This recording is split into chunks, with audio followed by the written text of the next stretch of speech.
Saya harus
Akansya voor iedere bij dankie te zien.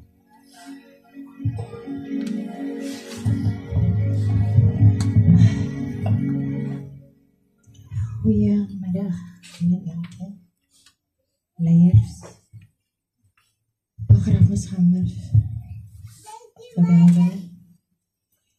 Dankie dat ik een persoon zoals u kon doen.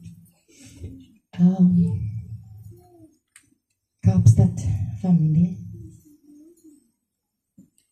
Vrienden en dan mijn eie familie. Ik is die dankbaarste dochter. Met een hart aan oren. Met een dankbaarheid. Ons de bijzonderste vader gehad. En ik zeg voor de Heere dankie. Dankie dat ons uit hier geboren was. Dankie dat die Heere ons gekies het as 'n vader vir ons. Maar vandag staan ek hier en ek wil met al die eer en die Here gee. Want soos almal vir Dan geken het, Dan was meer 'n goeie mens as hy donker kant. So ek sê vir die Here dankie. Ek wil ook vandag in die besigheid van sy breë familie, sy suster wat die teenwoordig is, sy broer wat die teenwoordig is, sy kindpapa suster is hier. En dan sy breë familie, my pa het 'n groot familie.